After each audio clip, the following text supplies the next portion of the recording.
October 12, 1847, Springfield Armory, Massachusetts. Master gunsmith Cyrus Buckland stares at the test targets scattered across his workbench, each one telling the same devastating story. His latest batch of rifle muskets, manufactured to the exact specifications that have served the United States military for decades, are missing their marks by margins that would get soldiers killed in battle. At 200 yards, what should be tight groupings look more like shotgun patterns. The smooth-bore muskets of the Revolutionary War era could barely hit a man-sized target at 80 yards. These new rifled barrels were supposed to change everything, extending effective range to 300 yards or more. Instead, Buckland's rifles are performing only marginally better than their predecessors, and he cannot understand why.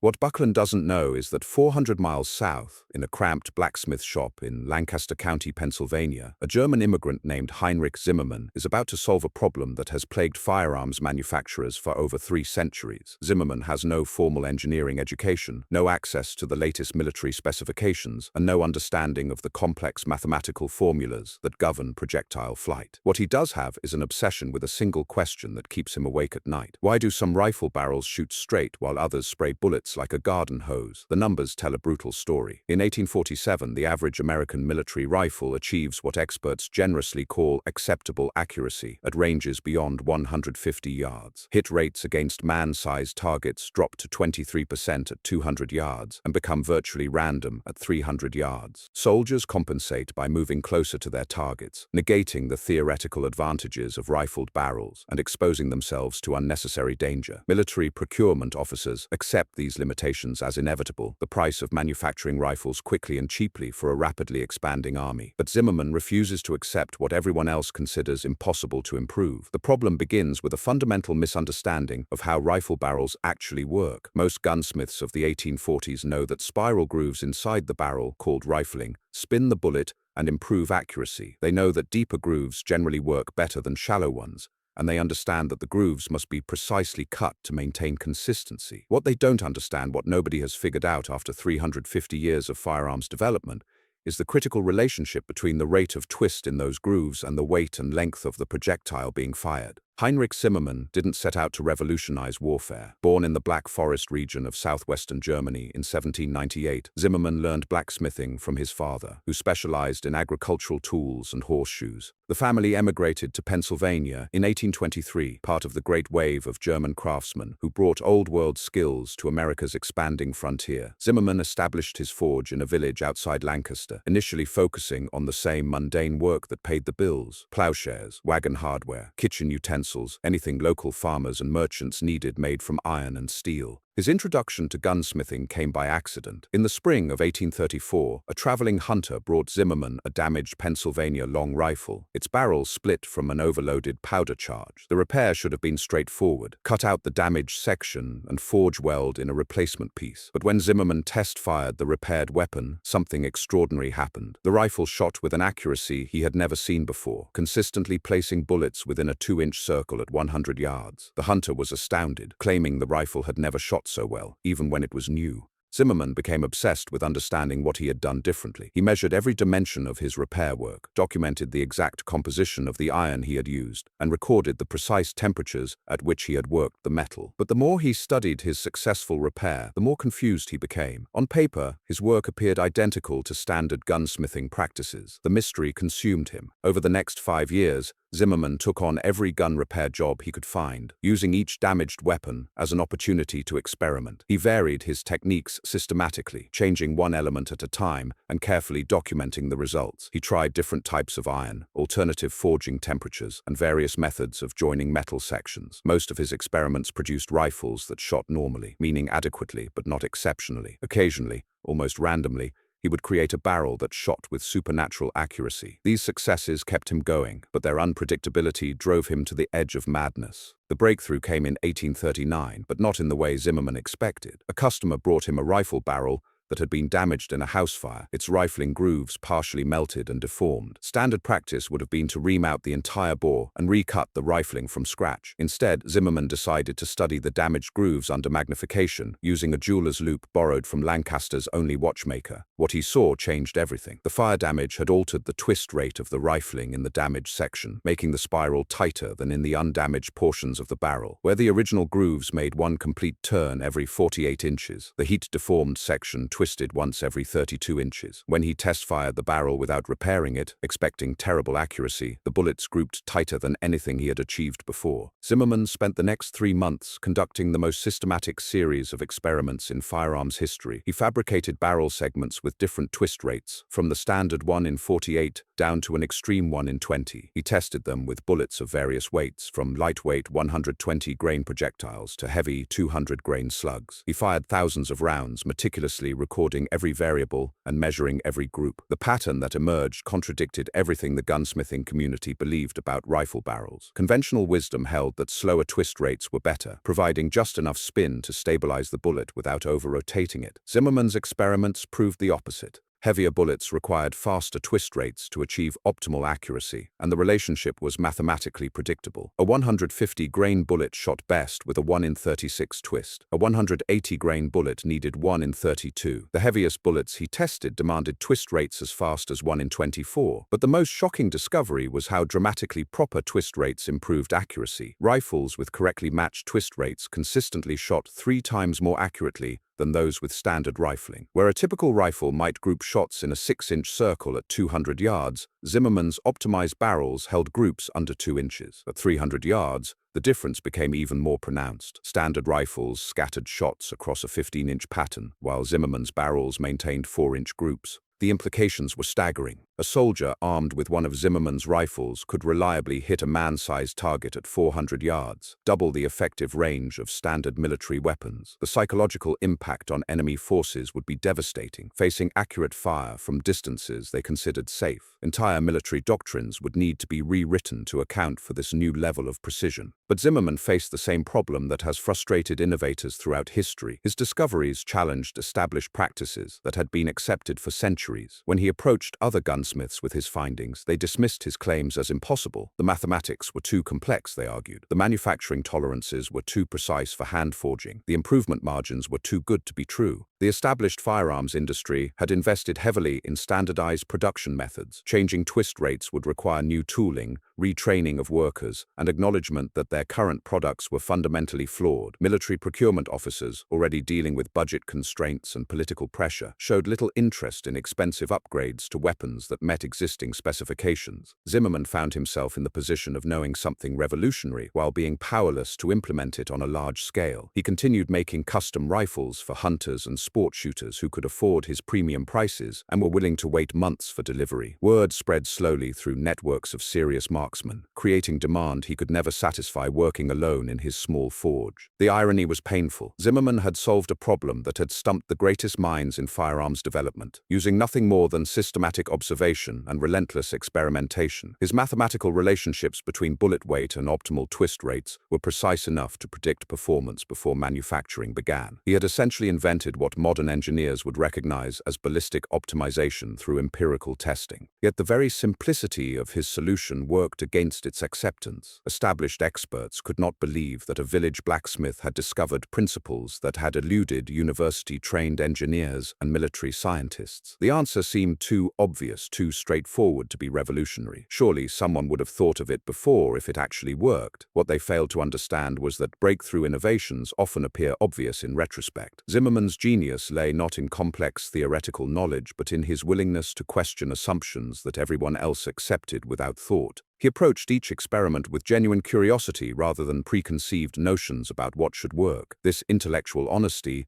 combined with meticulous record-keeping and systematic methodology, led him to insights that had been hiding in plain sight for centuries. The resistance to his discoveries would prove costly. While American gunsmiths debated the merits of faster twist rates, European manufacturers began their own experiments. British ordnance officers, always interested in military advantages, quietly tested rifles built to Zimmerman's specifications. The results convinced them to begin limited production of optimized barrels for elite units. By 1845, rumors of dramatically improved rifle accuracy were circulating through military circles on both sides of the Atlantic, but rumors moved faster than official adoption. Bureaucratic processes, budget constraints, and institutional resistance to change meant that widespread implementation would take years, even with proof of the technology's effectiveness. Heinrich Zimmerman continued his work, driven by an obsession that had long since transcended commercial considerations. He knew he had discovered something that would change warfare forever. The question was whether anyone with the power to implement his innovations would act before competitors gained the same knowledge. The race to revolutionize rifle accuracy had begun, and Zimmerman held the key to victory. The key to victory. The breakthrough that would transform military history came from an unexpected source. On March 3, 1847, Captain William Morrison of the United States Ordnance Department received a letter that would change everything. The correspondence arrived from Dr. Edmund Hartwell, a mathematics professor at Harvard University, who had been conducting private research into ballistics. Hartwell had heard whispers about a Pennsylvania blacksmith whose rifles achieved impossible accuracy, and his scientific curiosity had gotten the better of him. Dr. Hartwell's investigation began as academic skepticism. A university-trained mathematician could not accept that an uneducated craftsman had solved problems that had puzzled trained engineers for decades. He traveled to Lancaster County determined to expose what he assumed was either measurement error or outright fraud. Instead, he witnessed something that shattered his understanding of ballistic science. Zimmerman demonstrated his rifles under controlled conditions that satisfied even Hartwell's rigorous academic standards. At 200 yards, 5 consecutive shots grouped within a 1.8-inch circle. At 300 yards, the group opened to just 3.2 inches. At 400 yards, a distance where standard military rifles became essentially random, Zimmerman's weapon maintained a 6-inch pattern. Hartwell verified the measurements himself using precision instruments he had brought from Cambridge. But witnessing the accuracy was only the beginning of Hartwell's education. Zimmerman explained his twist rate calculations with the enthusiasm of a man who had waited years to share his discoveries with someone capable of understanding them. He showed Hartwell his notebooks, filled with thousands of measurements documenting the relationship between bullet weight, barrel length, twist rate, and accuracy. The data was overwhelming in its consistency. What astonished Hartwell most was the mathematical precision of Zimmerman's empirical discoveries. Without formal training in physics or engineering, the blacksmith had derived formulas that would later be recognized as fundamental principles of ballistic science. His calculations predicted optimal twist rates for different bullet weights, with an accuracy that matched theoretical models Hartwell had studied at Harvard.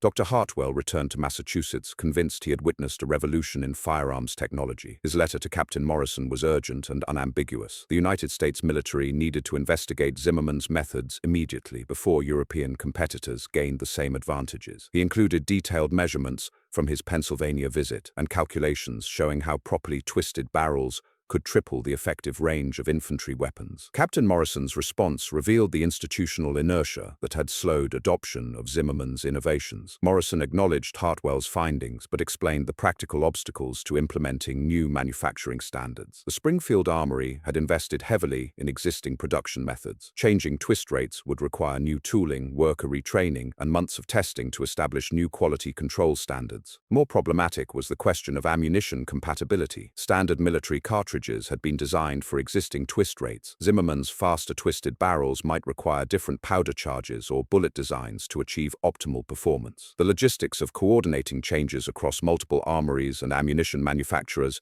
seemed overwhelming. Morrison's letter reflected the conservative thinking that dominated military procurement. Existing rifles met current specifications and performed adequately in combat. Why risk disrupting proven production systems for theoretical improvements that might create unforeseen problems? The military mindset favored reliability over innovation, especially when innovation came from outside official channels. But global events were about to force American military leaders to reconsider their resistance to change. Intelligence reports from Europe indicated that British and Prussian forces were experimenting with modified rifling systems that dramatically improved accuracy. French military engineers had reportedly achieved similar breakthroughs through their own research. The United States risked falling behind in the international arms race. The turning point came during the Mexican-American War. American forces equipped with standard rifles found themselves outranged by enemy sharpshooters using weapons of unknown unknown origin. Battle reports described Mexican marksmen achieving accurate fire at distances that should have been impossible with conventional firearms. Intelligence officers suspected European involvement, possibly providing advanced weapons to Mexican forces. Colonel Jefferson Davis, commanding the Mississippi Rifles, submitted an urgent report to the War Department after the Battle of Buena Vista. His regiment had suffered casualties from accurate enemy fire at ranges exceeding 400 yards. Standard American rifles could not effectively return fire at such distances, forcing his troops to advance under deadly accurate shooting. Davis recommended immediate investigation of reports about improved rifling techniques. The military establishment could no longer ignore the tactical implications of superior rifle accuracy. Wars were increasingly fought at longer ranges, where the side with more accurate weapons held decisive advantages. Infantry formations that had dominated battlefields for centuries were becoming obsolete, replaced by dispersed marksmen who could engage targets at previously unimaginable distances. Captain Morrison found himself under pressure from multiple directions. Field commanders demanded better weapons. Intelligence reports warned of foreign technological advantages. Congressional representatives questioned why American industry could not match European innovations. The comfortable certainty of existing production methods was crumbling under the weight of military necessity. In July 1847, Morrison authorized an official evaluation of Zimmerman's rifles at Springfield Armory. The tests would be conducted under military supervision using standardized ammunition and measurement protocols. If the Pennsylvania blacksmith's claims proved accurate under rigorous military testing, the Ordnance Department would consider modifying production specifications. Zimmerman arrived at Springfield Armory on August 15th, carrying 3 rifles he had crafted specifically for the evaluation. Each weapon featured different twist rates optimized for bullets of varying weights. He also brought detailed documentation of his manufacturing methods, hoping to convince military engineers that his techniques could be scaled up for mass production. The military testing protocol was more demanding than anything Zimmerman had previously encountered. Army marksmen fired his rifles alongside standard military weapons under identical conditions. Targets were placed at ranges from 100 to 500 yards, with accuracy measured to precise tolerances. Wind conditions, temperature, and ammunition lot numbers were recorded for each shot. The results exceeded even Zimmerman's expectations. His rifles consistently grouped 3 times tighter than standard weapons at every range tested. At 300 yards, where military rifles scattered shots across 12-inch patterns, Zimmerman's weapons held groups under 4 inches. At 400 yards, the difference became even more dramatic. Standard rifles essentially became area weapons, useful only against large formations. Zimmerman's rifles remained precision instruments capable of engaging individual targets. But the most shocking discovery came during extended firing tests designed to evaluate barrel wear and consistency over time. Military engineers expected that Zimmerman's faster twist rates would accelerate barrel erosion, reducing weapon life and increasing maintenance requirements. Instead, they found the opposite. Properly twisted barrels actually showed less wear than standard rifling, apparently because bullets engaged the grooves more efficiently and created less friction during passage. The engineering implications were staggering. Zimmerman's rifles were not only more accurate but also more durable than existing weapons. The faster twist rates that everyone assumed would stress barrel materials actually distributed forces more evenly, reducing wear and extending service life. Military accountants calculated that weapon replacement costs could drop by 30% while performance improved dramatically. Colonel George Bomford, Chief of Ordnance, reviewed the test results with growing amazement. A village blacksmith with no formal training had achieved what the military's best engineers considered impossible. Zimmerman's rifles performed like precision instruments while maintaining the reliability essential for military service. The implications for American military capabilities were revolutionary. The mathematical precision of Zimmerman's methods impressed engineers almost as much as the practical results. His calculations predicted optimal twist rates with accuracy that rivaled theoretical models developed by university researchers. More importantly, his manufacturing techniques produced consistent results that could be replicated by skilled workers using existing equipment. But implementing Zimmerman's innovations across American military production would require overcoming obstacles that went far beyond technical challenges. Established contractors had invested millions in existing manufacturing systems. Changing specifications would disrupt supply chains and require extensive worker retraining. Political considerations complicated technical decisions as regional interests fought to protect existing production facilities. The British Intelligence Service was already investigating reports of American rifle improvements. European military observers had noted the superior performance of modified American weapons during recent conflicts. The international arms race was accelerating, with each nation seeking technological advantages that could provide decisive military superiority. Heinrich Zimmerman found himself at the center of developments that would reshape warfare itself. His simple observations about twist rates had evolved into a technology race with global implications. The question was no longer whether his innovations worked, but how quickly they could be implemented before competitors gained similar advantages. The fate of American military supremacy might well depend on the speed with which a blacksmith's discoveries could be transformed into mass-produced weapons. Time was running out, and the stakes had never been higher. The race against time began immediately. On September 2, 1847, Colonel Bomford convened an emergency meeting at Springfield Armory that would determine the future of American military manufacturing. In attendance were the nation's top firearms engineers, production managers from 3 major armories, and Heinrich Zimmerman, a German immigrant blacksmith who suddenly found himself advising the United States military on matters of national security. The challenge was unprecedented. Zimmerman's twist-rate innovations promised to triple rifle accuracy, but implementing them across American military production would require coordinating changes at facilities from Massachusetts to Virginia. Each armory operated with different equipment, employed workers trained in established methods, and maintained contracts with suppliers who provided materials to existing specifications.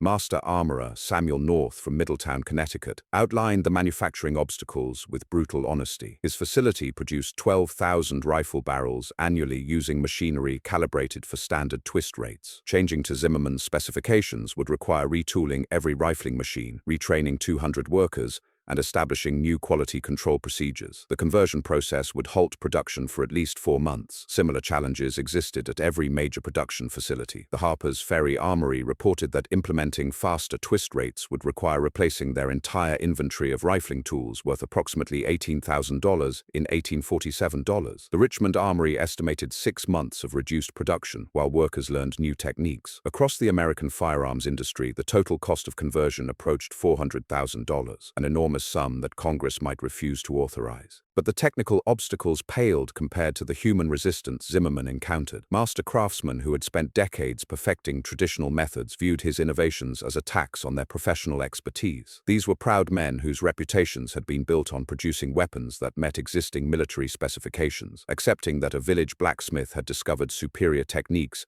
meant acknowledging that their life's work was fundamentally flawed. Chief Engineer Robert Patterson from Springfield Armory exemplified the institutional skepticism Zimmerman faced. Patterson held degrees from West Point and had supervised military firearms production for 15 years. His initial reaction to Zimmerman's methods was barely concealed contempt. How could an uneducated German immigrant understand ballistic principles that trained engineers had studied for years? Patterson's resistance went beyond professional pride. He genuinely believed that Zimmerman's faster twist rates violated fundamental engineering principles. Conventional wisdom held that excessive spin would destabilize bullets, causing them to tumble or disintegrate in flight. The mathematical models Patterson had learned at West Point predicted that twist rates faster than 1 turn in 40 inches would create dangerous barrel stresses and reduce accuracy. The conflict between empirical results and theoretical predictions created a crisis of confidence within the military engineering community. Zimmerman's rifles consistently outperformed standard weapons, but the reasons defied established scientific understanding. How could practical results contradict mathematical models developed by the nation's leading technical experts? Dr. Edmund Hartwell, the Harvard mathematician who had first verified Zimmerman's claims, found himself defending discoveries he barely understood. His academic training told him that twist rate calculations should involve complex formulas, accounting for bullet length, sectional density, gyroscopic stability, and atmospheric conditions. Zimmerman's simple rule of thumb, matching heavier bullets with faster twists, seemed impossibly crude, yet produced superior results. The breakthrough in understanding came from an unexpected source. Lieutenant James Burton, a young West Point graduate assigned to Springfield Armory, had been conducting private experiments with different rifling configurations. Burton's engineering background included advanced mathematics that most military officers lacked, and his analysis of Zimmerman's methods revealed principles that had been overlooked by senior engineers. Burton discovered that Zimmerman's twist rates provided optimal gyroscopic stability for the specific bullets used in military applications. The German blacksmith had intuitively understood relationships that required complex calculations to prove mathematically. His empirical testing had led him to solutions that theoretical analysis would eventually validate, but practical experience had preceded scientific explanation by years. The mathematical vindication of Zimmerman's methods gradually overcame resistance from military engineers. When West Point trained officers confirmed that faster twist rates actually improved ballistic performance, institutional skepticism began crumbling. Burton's calculations demonstrated that Zimmerman's rule of thumb produced results within 5% of optimal values derived from complex theoretical formulas. But understanding why Zimmerman's methods worked did not solve the practical problems of implementing them across American military production. The conversion timeline remained daunting, and international intelligence reports indicated that European competitors were conducting their own experiments with improved rifling systems. The United States risked losing its technological advantage while debating manufacturing logistics. The urgency intensified when British intelligence operatives were discovered attempting to recruit skilled American gunsmiths. Foreign agents were offering substantial payments for information about modified rifling techniques, confirming that European powers recognized the military implications of improved rifle accuracy. The technology race had become a matter of national security. Colonel Bomford made a decision that would reshape American military manufacturing. Rather than attempting to convert all existing production facilities simultaneously, he authorized a pilot program focusing on elite military units that could benefit most from improved accuracy. The 1st Regiment of Riflemen would receive weapons built to Zimmerman's specifications, providing combat testing under actual battlefield conditions. The pilot program would serve multiple purposes. Combat performance data would validate the tactical advantages of improved accuracy. Manufacturing experience would identify production problems before full-scale conversion began. Most importantly, success in the field would overcome remaining institutional resistance to Zimmerman's innovations. Heinrich Zimmerman found himself appointed as a technical consultant to the United States military, a position that would have seemed impossible just months earlier. His responsibilities included training master armorers in twist-rate calculation methods, supervising the production of pilot program weapons, and developing quality control procedures that could ensure consistent results across multiple manufacturing facilities. The transformation from village blacksmith to military advisor tested Zimmerman's abilities in ways that forge work never had. He needed to communicate complex technical concepts to engineers whose formal education far exceeded his own. He had to defend his methods against skeptics who questioned every aspect of his innovations. Most challenging, he needed to scale up handcrafted techniques for mass production while maintaining the precision that made his rifles superior. The pilot program weapons were completed in November 1847, just 3 months after the Springfield Armory tests. Zimmerman personally supervised the final inspection of each rifle, checking twist rates, bore dimensions, and rifling depth with measuring instruments he had designed specifically for quality control. The 200 rifles, destined for the 1st Regiment of Riflemen, represented the most accurate military weapons ever produced in America. Field testing began immediately. The 1st Regiment conducted marksmanship exercises comparing their new rifles with standard military weapons. The results confirmed everything Zimmerman had promised. At 300 yards, hit rates against man-sized targets improved from 35% to 89%. At 400 yards, accuracy increased from 18% to 67%. The improved weapons transformed average soldiers into expert marksmen, capable of engaging targets at previously impossible ranges. But the true test would come in combat. The 1st Regiment was deployed to Texas, where tensions with Mexico continued despite the recent peace treaty. Border skirmishes provided opportunities to evaluate improved rifle performance under actual battlefield conditions. Reports from field commanders would determine whether Zimmerman's innovations justified the massive investment required for full-scale implementation. The stakes extended far beyond American military capabilities. European intelligence services were monitoring the pilot program, attempting to determine whether the United States had achieved significant technological advantages. British and Prussian military observers noted the superior performance of American forces in recent engagements, attributing success to improved weapons rather than tactical superiority. The international arms race was accelerating as each nation sought to match or exceed American innovations. French military engineers began their own experiments with modified rifling systems. British ordnance experts investigated reports of dramatically improved rifle accuracy. Russian armories received orders to research faster twist rates for military applications. Heinrich Zimmerman had triggered a global revolution in firearms technology, but the ultimate impact would depend on how quickly his discoveries could be transformed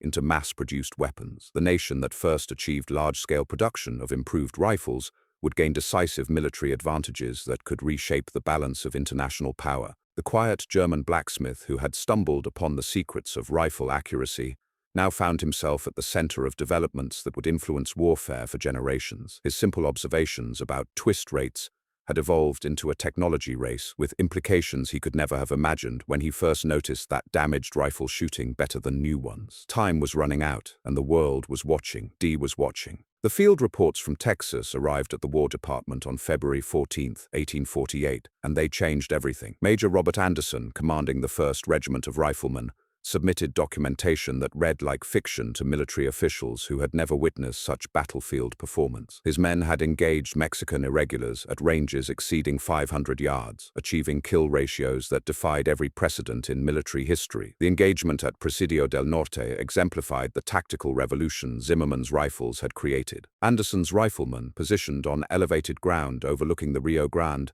faced a force of 300 Mexican cavalry attempting to ford the river at dawn. Standard military doctrine would have required the Americans to wait until the enemy approached within 200 yards before opening effective fire. Instead, Anderson's men began engaging targets at 450 yards, dropping riders from their saddles with precision that stunned both sides. The psychological impact proved as devastating as the physical casualties. Mexican forces, accustomed to closing distance before facing accurate return fire, found themselves under deadly attack from ranges they considered safe. Horses and riders fell with mechanical regularity as American marksmen worked their way through the cavalry formation. The survivors retreated without reaching the riverbank, leaving 47 dead and abandoning their objective entirely. Captain William Emery, serving as a military observer, documented the engagement with the clinical precision of a man who understood he was witnessing history. His report noted that American forces expended an average of 1.3 rounds per confirmed kill, a ratio that represented a complete transformation of battlefield efficiency. Previous engagements had required 15 to 20 rounds per casualty inflicted, making Zimmerman's rifles more than 10 times as effective as standard military weapons. But the tactical implications extended far beyond improved marksmanship. Anderson's after-action report described how his regiment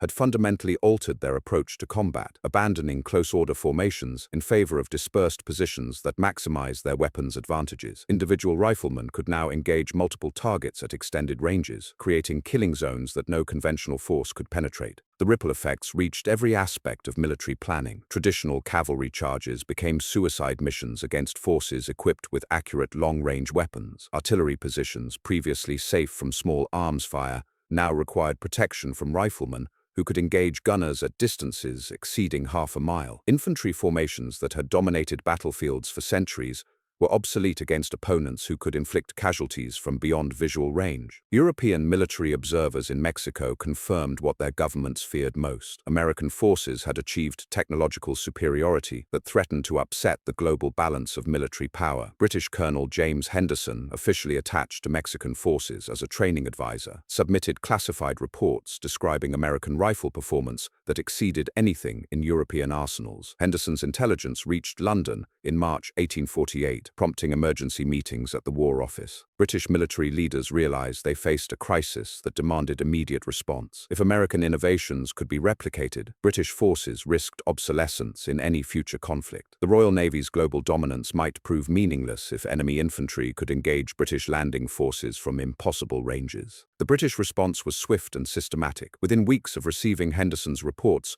Royal Ordnance factories received orders to begin experimenting with modified rifling systems. Master armorers from Birmingham and London were instructed to investigate faster twist rates, using captured American weapons as reference standards. The British government authorized unlimited funding for any research that could match American capabilities. Similar reactions occurred across Europe. Prussian military engineers, already renowned for their technical expertise, began analyzing intelligence reports from Mexico with characteristic thoroughness. French armories received instructions to prioritize rifle development over all other projects. Russian ordnance experts launched their own investigation into twist rate modifications, hoping to leapfrog American advances through superior mathematical analysis. But reverse engineering Zimmerman's innovations proved more challenging than European experts anticipated. Captured American rifles provided examples of the finished product, but understanding the manufacturing processes required knowledge that Heinrich Zimmerman had developed through years of systematic experimentation. The mathematical relationships between bullet weight, barrel length, and optimal twist rates were not obvious from examining completed weapons. Dr. Wilhelm Brenner, Prussia's leading ballistics expert, spent months analyzing captured rifles from the Texas campaign. His initial confidence that European science could quickly replicate American achievements gradually gave way to frustrated admiration for the empirical precision of Zimmerman's methods. The German blacksmith had discovered relationships that Brenner's theoretical models could describe but not predict. The challenge was compounded by differences in manufacturing capabilities between American and European facilities. Zimmerman's techniques had been developed specifically for the equipment and materials available in American armories. European manufacturers used different steel alloys, alternative rifling machines, and established production methods that might not accommodate the precise tolerances required for optimal twist rates. French military engineer Colonel Auguste Favre attempted to implement faster twist rates at the WW2 Armory, only to discover that his rifling machines could not achieve the precision required for consistent results. Barrels that appeared identical often performed differently, suggesting that variables beyond twist rate influenced accuracy. The manufacturing tolerances that Zimmerman achieved through hand-fitted components proved difficult to maintain in mass production. Meanwhile, American military leaders faced their own challenges in scaling up Zimmerman's innovations. The success of the pilot program had convinced Congress to authorize full conversion of military rifle production, but implementing changes across multiple armories while maintaining wartime production quotas stretched American manufacturing capabilities to their limits. Springfield Armory became the testing ground for mass production techniques that could maintain Zimmerman's precision standards while meeting military delivery schedules. Master Armorer Cyrus Buckland, the same man whose accuracy problems had initiated the search for better rifling methods, now found himself supervising the most ambitious retooling project in American military history. The conversion process revealed complexities that had not been apparent during small-scale testing. Rifling machines required modifications that affected their ability to maintain consistent cutting depths. Quality control procedures needed updating to detect variations that would have been acceptable for standard weapons, but were critical for optimal twist rate performance. Worker training programs had to address techniques that differed significantly from established methods. Heinrich Zimmerman found himself traveling between armories, troubleshooting production problems and training master craftsmen in methods he had developed through intuition and experience. His lack of formal engineering vocabulary sometimes created communication barriers with university-trained supervisors, but his practical knowledge of what worked and why proved invaluable for solving manufacturing challenges. The human cost of rapid conversion became apparent as production schedules compressed timeframes for worker adaptation. Experienced craftsmen struggled to abandon techniques they had perfected over decades, leading to quality control problems that delayed delivery schedules. Some armories reported defect rates approaching 15% as workers adjusted to new procedures while maintaining production quotas. But gradually, American manufacturing adapted to Zimmerman's requirements. By summer 1848, Springfield Armory was producing rifles with twist rates optimized for military ammunition at rates approaching pre-conversion levels. Quality control data showed that 94% of completed weapons met accuracy specifications that would have been impossible with standard rifling methods. The transformation extended beyond rifle manufacturing to ammunition production. Military contractors discovered that Zimmerman's faster twist rates performed optimally with bullets slightly heavier than standard specifications. Adjusting projectile weight by just 15 grains improved accuracy by margins that justified modifying established ammunition contracts. The ballistic improvements cascaded through every aspect of military logistics. Soldiers armed with more accurate weapons required less ammunition to achieve the same tactical objectives, reducing supply requirements and transportation costs. Training programs could focus on marksmanship fundamentals rather than compensating for weapon limitations. Most significantly, individual riflemen could now accomplish missions that previously required entire squads. International intelligence networks monitored American progress with growing alarm. British agents reported that United States armories were achieving production rates that suggested full conversion would be completed by late 1848. French spies confirmed that American forces were receiving weapons that consistently outperformed European equivalents. Russian observers noted tactical changes in American military doctrine that reflected confidence in superior weapon capabilities. The global arms race was accelerating beyond the ability of traditional manufacturing methods to respond. European powers realized they needed not just to replicate Zimmerman's innovations, but to exceed them if they hoped to maintain military competitiveness. The search began for improvements that could leapfrog American advantages through technological breakthroughs that went beyond twist rate optimization. Dr. Hermann von Müller, director of Prussian military research, initiated a comprehensive program to develop rifling systems that could surpass American capabilities. His team included mathematicians, metallurgists, and practical gunsmiths working together to push accuracy improvements beyond what empirical methods alone could achieve. The goal was nothing less than technological supremacy in small arms development. The British took a different approach, focusing on manufacturing innovations that could produce superior weapons faster and cheaper than American methods.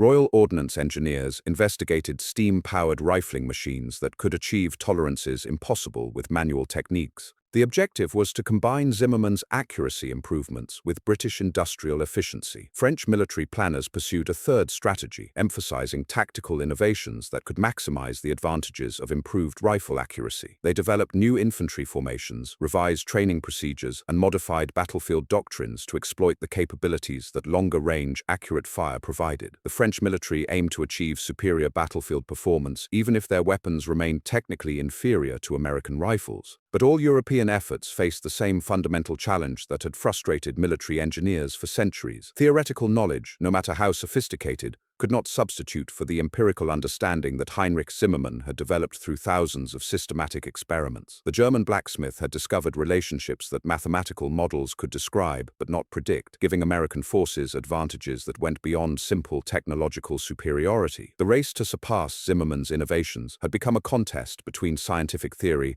and practical experience, between institutional research programs and individual genius. The outcome would determine which nation achieved military dominance in an era when rifle accuracy could decide the fate of empires. Heinrich Zimmerman, working in his expanded forge outside Lancaster, remained focused on perfecting techniques that had already changed the world. He continued experimenting with twist rate variations, seeking improvements that could maintain American advantages even as foreign competitors struggled to match his existing achievements. The quiet revolution that had begun with a damaged rifle and a curious blacksmith was reshaping global military power, one precisely rifled barrel at a time, The mathematical precision of Zimmerman's discoveries became apparent when Lieutenant James Burton completed his theoretical analysis in October 1848. Working late into the night at Springfield Armory, Burton had derived complex formulas that predicted optimal twist rates based on bullet geometry, muzzle velocity, and atmospheric conditions. When he compared his calculations to Zimmerman's empirical data, the correlation was stunning. The German blacksmith had achieved through systematic observation what required advanced calculus to prove mathematically. Burton's findings validated every aspect of Zimmerman's methodology, but they also revealed why European competitors struggled to replicate American success. The relationships between twist rate and accuracy were not linear.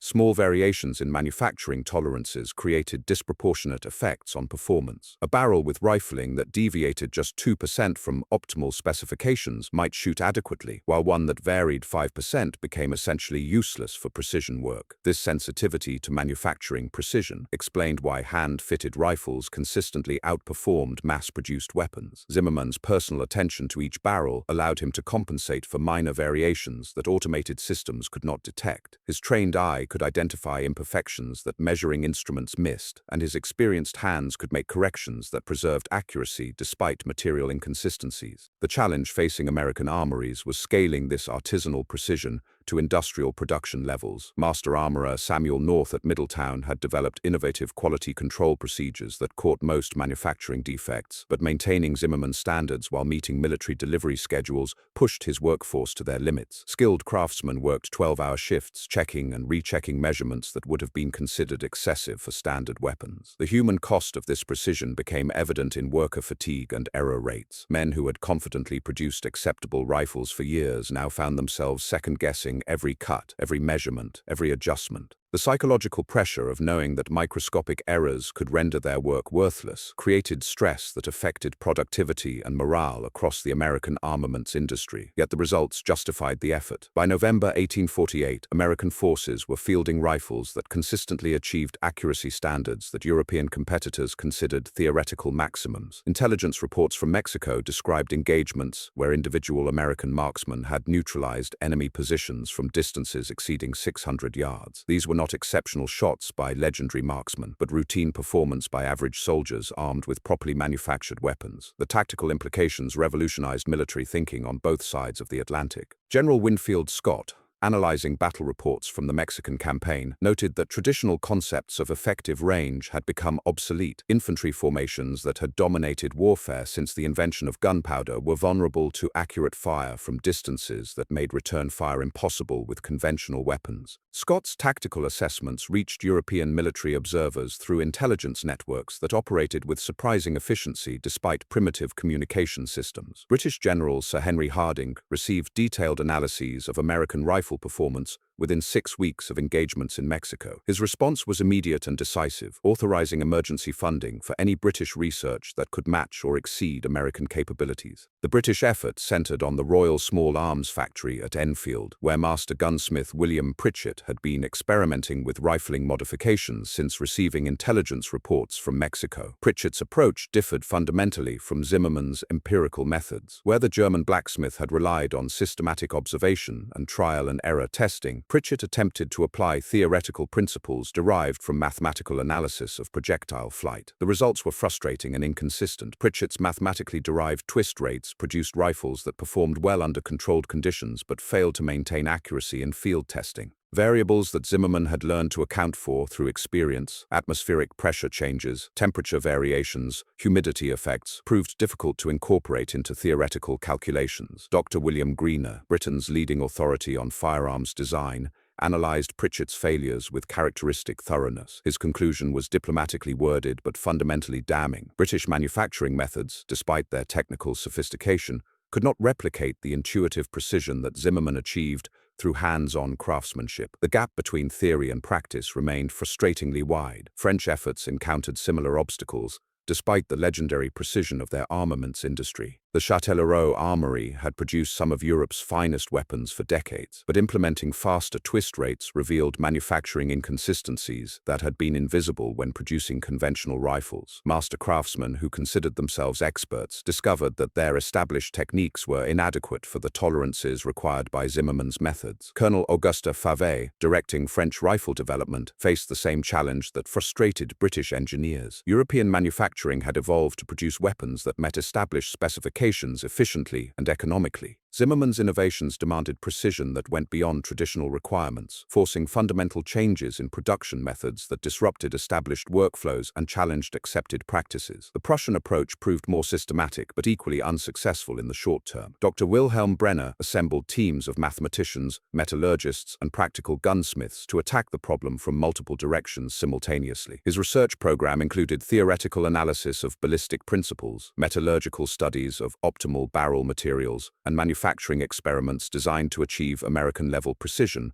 through German engineering methods. Brenner's theoretical work was brilliant, producing mathematical models that explained Zimmerman's empirical discoveries with scientific rigor that impressed academic observers across Europe. His metallurgical research identified steel compositions that could maintain rifling sharpness longer than American materials. His manufacturing innovations promised to achieve tolerances that exceeded anything possible through hand craftsmanship. But translating theoretical understanding into practical weapons proved maddeningly difficult. Variables that mathematical models treated as constants fluctuated unpredictably in actual production. Steel that tested perfectly in laboratory conditions behaved differently when formed into rifle barrels. Manufacturing tolerances that seemed adequate on paper produced weapons with disappointing accuracy when tested in field conditions. The fundamental problem was that Zimmerman's innovations had emerged from a different philosophical approach to problem solving. European research programs attempted to understand principles before applying them, seeking theoretical mastery that would enable systematic improvement. Zimmerman had worked in reverse, identifying what worked through systematic observation and developing understanding through accumulated experience. This difference in methodology created advantages that went beyond simple technical knowledge. Zimmerman understood his rifles in ways that could not be captured in written specifications or mathematical formulas. He could identify problems by sound, by feel, by subtle visual cues that years of experimentation had taught him to recognize. This intuitive mastery could not be transferred to other craftsmen through training programs or technical manuals. American armories gradually developed their own versions of Zimmerman's intuitive knowledge through months of supervised production. Workers learned to recognize the subtle signs that indicated optimal rifling depth, proper twist rate consistency, and barrel straightness that met accuracy requirements. This accumulated expertise became America's most valuable military asset, more important than any individual technical specification. The learning process was accelerated by Zimmerman's direct involvement in training programs at major armories. He traveled constantly between facilities, troubleshooting production problems and teaching master craftsmen the practical techniques that theoretical knowledge could not convey. His patience with workers struggling to abandon established methods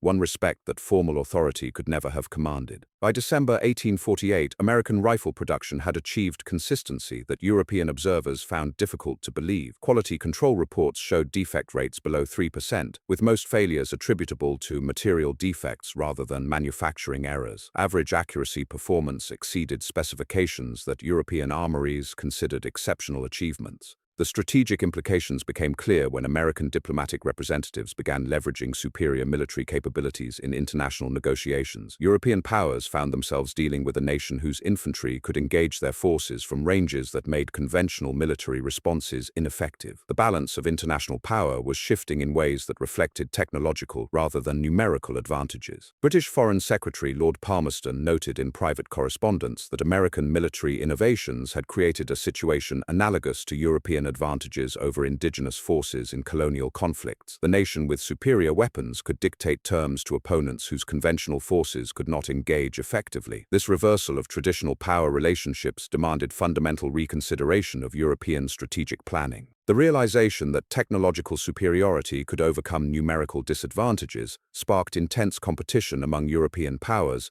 to develop weapons that could surpass American capabilities. Military budgets expanded dramatically as governments authorized crash programs designed to leapfrog American innovations through revolutionary advances rather than incremental improvements. Russian efforts focused on developing rifling systems that could provide superior accuracy through entirely different approaches to barrel design. French research emphasized ammunition modifications that could maximize the performance of existing weapons. British programs investigated manufacturing methods that could produce better weapons faster and cheaper than American competitors. But all European efforts faced the same fundamental constraint that had limited military innovation for centuries. Breakthrough discoveries could not be scheduled or commanded. Zimmerman's insights had emerged from years of patient experimentation guided by curiosity rather than deadlines. European crash programs, despite their impressive resources and scientific sophistication, could not replicate the conditions that had produced revolutionary innovations. Heinrich Zimmerman remained focused on continuous improvement rather than resting on his achievements. His notebooks from late 1848 documented experiments with twist rate variations designed to optimize performance for different ranges and target types. He investigated rifling depths that could maintain accuracy while reducing manufacturing complexity. Most importantly, he explored methods for training other craftsmen to achieve his standards without requiring years of apprenticeship. The transformation of American military capabilities continued accelerating as production methods matured and workforce expertise expanded. By early 1849, the United States was producing rifles that consistently outperformed the best weapons available to European forces. The accuracy advantage that had begun as a curiosity in a Pennsylvania blacksmith shop had become a strategic asset that influenced international relations and reshaped global military thinking. The quiet revolution triggered by one man's refusal to accept conventional limitations had evolved into a technological arms race with implications that would influence warfare for generations. Heinrich Zimmerman had not merely improved rifle accuracy, he had demonstrated that empirical observation and systematic experimentation could achieve breakthroughs that theoretical knowledge alone could not predict. The world was learning that sometimes the most revolutionary discoveries came not from laboratories or universities, but from workshops where patient craftsmen refused to accept that good enough was actually good enough. Good enough. The international arms race reached a fever pitch in early 1849 when disturbing intelligence reports reached Washington from multiple European capitals. French spy networks had successfully recruited 3 former Springfield Armory workers, offering them astronomical sums for detailed information about American rifling techniques. British agents had attempted to purchase examples of Zimmerman's personal rifles through intermediaries, paying prices that exceeded the annual salaries of most skilled craftsmen. Most alarming, Prussian military attachés had been observed conducting systematic measurements of captured American weapons, clearly attempting reverse engineering on an industrial scale. Secretary of War William Marcy convened an emergency meeting on March 15, 1849, that would determine how America protected its most valuable military secret. The attendees represented the highest levels of military and civilian leadership. General Winfield Scott, fresh from his Mexican victories, brought first-hand knowledge of how rifle superiority translated into battlefield dominance. Colonel George Bomford provided technical expertise about production capabilities and vulnerabilities. Heinrich Zimmerman, now officially designated as Chief Consultant for Military Rifle Development, offered insights into the practical aspects of maintaining America's technological edge. The discussion revealed the precarious nature of America's advantage. Zimmerman's innovations were not protected by patents or trade secrets that could be legally enforced. His methods relied on accumulated knowledge and practical techniques that skilled craftsmen could potentially replicate if given sufficient time and resources. European powers possessed the industrial capacity and financial resources to match American production, once they solved the technical challenges that had initially frustrated their efforts. More troubling were reports from American diplomatic missions describing the massive resources European governments were dedicating to weapons research. The British had reportedly allocated £200,000 for emergency armaments development, more than the entire annual budget of the American Ordnance Department. French military engineers were working around the clock at multiple facilities, testing rifling variations with scientific methodology that exceeded anything attempted in America. Prussian research programs included teams of university-trained mathematicians whose theoretical approach might eventually produce insights that surpassed Zimmerman's empirical discoveries. General Scott presented the strategic implications with characteristic directness. American military doctrine now depended entirely on rifle superiority that provided tactical advantages no enemy could counter with conventional weapons. If European competitors succeeded in matching or exceeding American accuracy, the United States would lose military capabilities that had become fundamental to national defense. Worse, America's smaller population and industrial base meant that losing technological advantages could render the nation vulnerable to European powers seeking to reassert dominance over their former colonies. The solution proposed by Colonel Bomford was as audacious as it was necessary. Rather than attempting to maintain secrecy around existing innovations, America needed to accelerate development of even more advanced weapons that would maintain technological superiority regardless of European progress. This meant expanding research beyond twist rate optimization to explore entirely new approaches to rifle accuracy that could not be reverse engineered from captured weapons. Zimmerman's response revealed the depth of his understanding about the fundamental principles underlying his innovations. The German blacksmith explained that twist rate optimization was merely the beginning of what might be possible. His recent experiments had explored rifling depth variations that could improve accuracy beyond what twist rate alone could achieve. He had investigated barrel length modifications that enhanced precision while maintaining practical handling characteristics. Most intriguingly, he had begun testing compound rifling systems that employed multiple twist rates within single barrels, creating spin characteristics that optimized performance at different ranges. The compound rifling concept represented a quantum leap beyond anything European researchers were investigating. Traditional rifling employed constant twist rates throughout barrel length, creating uniform spin that provided adequate stabilization for most applications. Zimmerman's compound system began with slower twist rates near the chamber, gradually increasing to faster rates toward the muzzle. This progressive acceleration provided optimal bullet stabilization while reducing the barrel stress that had concerned military engineers about faster twist rates. Initial testing of compound rifling had produced results that exceeded even Zimmerman's expectations. Rifles equipped with progressive twist systems achieved accuracy improvements of 40% over standard fast twist barrels at ranges beyond 400 yards. The enhanced long-range performance came without sacrificing reliability or increasing manufacturing complexity significantly. Most importantly, the compound rifling principle was sufficiently advanced that European competitors would require years to understand and replicate the technology, even if they obtained detailed specifications. Secretary Marcy authorized immediate expansion of rifle development beyond anything previously attempted by American military forces. The new program would receive unlimited funding and access to the nation's best technical talent. Zimmerman would lead a team that included university-trained engineers, experienced craftsmen from multiple armories, and specialized metallurgists capable of developing steel alloys optimized for advanced rifling systems. The objective was nothing less than achieving rifle capabilities that would maintain American military superiority for decades, regardless of foreign competition. The expanded research program required facilities that exceeded the capacity of existing armories. A new development center was established outside Springfield, Massachusetts, specifically designed for experimental weapons research. The facility included precision manufacturing equipment imported from Britain and Germany, ironically using European industrial technology to develop weapons that would counter European military capabilities. Testing ranges extended to 1,000 yards, allowing evaluation of long-range accuracy that had never been systematically studied by American forces. Zimmerman's transformation from village blacksmith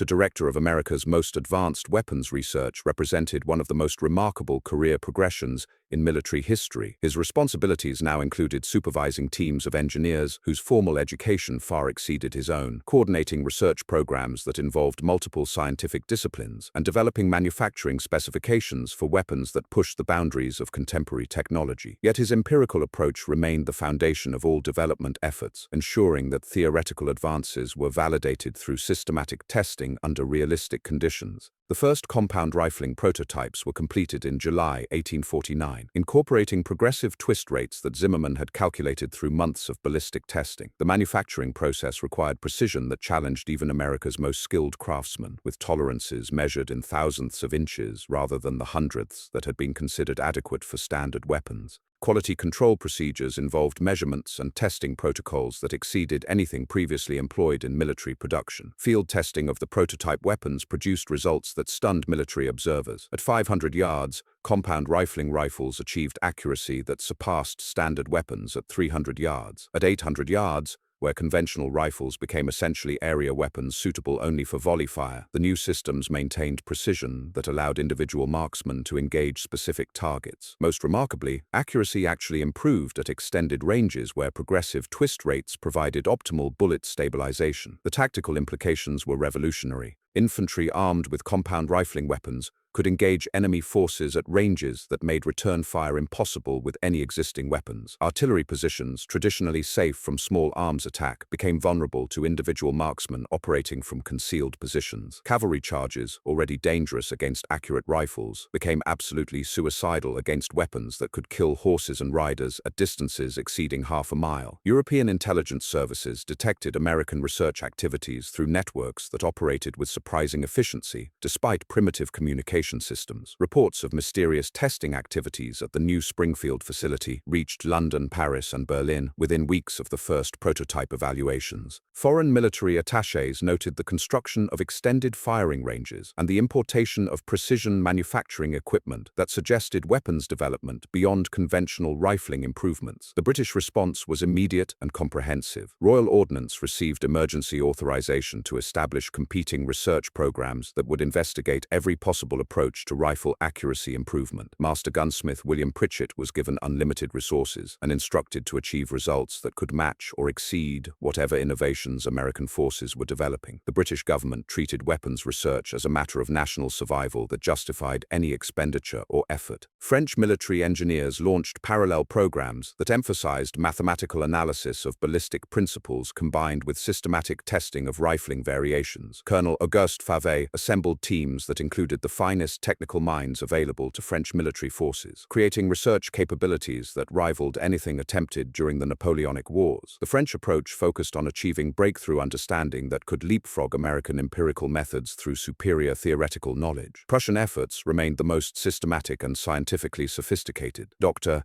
Wilhelm Brenner expanded his research programs to include metallurgical studies, ballistic analysis, and manufacturing innovations that addressed every aspect of rifle development simultaneously. His teams investigated steel compositions that could maintain rifling sharpness longer than American materials, manufacturing methods that could achieve precision beyond handcrafted standards, and theoretical models that predicted optimal rifling configurations for different applications. But European efforts continued to face the same fundamental obstacles that had frustrated earlier attempts to replicate American innovations. Zimmerman's compound rifling represented not merely a technical advance but a philosophical approach to problem-solving that differed fundamentally from European research methods. Where foreign programs attempted to understand principles before implementing solutions, American development proceeded through systematic experimentation that identified what worked before explaining why it worked. This methodological difference created advantages that went beyond simple technical specifications. American researchers understood their weapons through accumulated experience that could not be captured in written reports or mathematical formulas. They recognized performance indicators through subtle cues that years of testing had taught them to interpret. This intuitive mastery enabled rapid identification of problems and solutions that theoretical analysis might require months to predict. The learning curve for compound rifling production proved steep, even for American craftsmen craftsmen already experienced with advanced manufacturing techniques. Workers needed to master precision requirements that exceeded anything previously demanded in military production. Quality control procedures involved measurements and adjustments that required training programs lasting several months, rather than the weeks sufficient for conventional weapons. Yet American armories gradually achieved production capabilities that European observers found difficult to believe. By October 1849, Springfield and other major facilities were producing compound rifling weapons with consistency that exceeded 95% success rates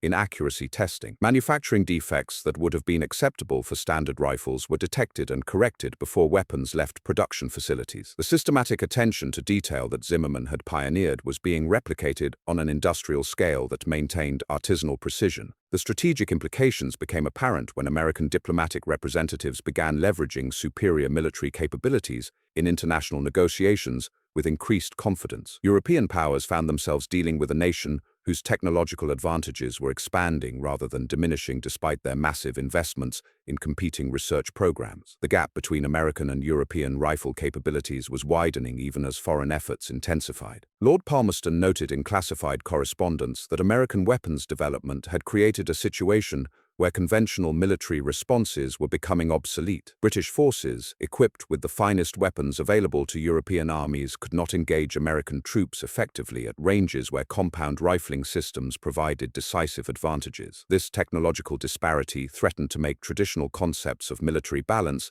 irrelevant in any future conflict. The realization that empirical innovation could outpace theoretical research sparked fundamental reconsideration of European approaches to weapons development. Military leaders began questioning whether their emphasis on scientific methodology was actually hindering practical progress. Some programs began incorporating systematic testing approaches that resembled Zimmerman's empirical methods, though without the accumulated experience that made American efforts so effective. Heinrich Zimmerman remained focused on pushing the boundaries of rifle accuracy even further. His notebooks from late 1849 documented experiments with rifling configurations that went beyond compound twist rates to explore entirely new approaches to bullet stabilization. He investigated grooves that varied in depth as well as twist rate, creating rifling systems that optimized different aspects of ballistic performance simultaneously. Most ambitiously, he began testing barrels with helical grooves that followed complex mathematical curves designed to provide perfect bullet stabilization throughout the entire range of flight. The transformation of American military capabilities continued accelerating as Zimmerman's innovations were refined and implemented across expanding production programs. By early 1850, the United States possessed rifle technology that not only exceeded European capabilities but was advancing faster than foreign competitors could match. The accuracy advantage that had begun with a curious blacksmith's observations about damaged rifling had evolved into systematic technological superiority that influenced global military balance. The quiet revolution that Heinrich Zimmerman had triggered was reshaping warfare itself, demonstrating that patient observation and systematic experimentation could achieve breakthroughs that the most sophisticated theoretical research could not predict or replicate. Heinrich Zimmerman died quietly in his Lancaster forge on November 3, 1863, surrounded by the rifles he had crafted for local hunters and the notebooks that documented his revolutionary discoveries. His obituary in the Lancaster Intelligencer was 3 sentences long. It mentioned he was a skilled blacksmith and gunsmith. It didn't mention that he had changed warfare forever. By 1860, every major military force in the world had adopted some version of Zimmerman's twist-rate innovations. The British Enfield rifle, the French chassepot, the Prussian Dries needle gun, all incorporated faster twist rates based on principles a German immigrant had discovered through systematic observation and relentless experimentation. The American Civil War became a testing ground where both Union and Confederate forces wielded weapons whose accuracy would have been impossible without one man's refusal to accept that good enough was actually good enough. Today, every rifle barrel in the world, from hunting weapons to military sniper systems, uses twist rates calculated according to mathematical relationships that Heinrich Zimmerman derived through patient trial and error. Modern ballistic computers can predict optimal rifling specifications with scientific precision, but they're calculating the same fundamental principles that a village blacksmith figured out by watching bullets fly and refusing to accept conventional limitations. The lesson endures across centuries. Sometimes the most revolutionary discoveries don't come from universities or laboratories. They come from workshops where curious craftsmen ask simple questions that everyone else has stopped asking. Why do some barrels shoot straight while others don't? What if the experts are wrong? What if there's a better way? Heinrich Zimmerman proved that innovation doesn't require credentials. It requires obsession with improvement, systematic testing of assumptions, and the courage to challenge established practices when the evidence demands it. His threefold accuracy improvement didn't emerge from complex theories or expensive equipment. It came from one man's determination to understand why things worked the way they did, and his willingness to experiment until he found something better. The next time someone tells you that's impossible, remember the German blacksmith who made rifles 3 times more accurate by questioning what everyone else accepted as unchangeable truth.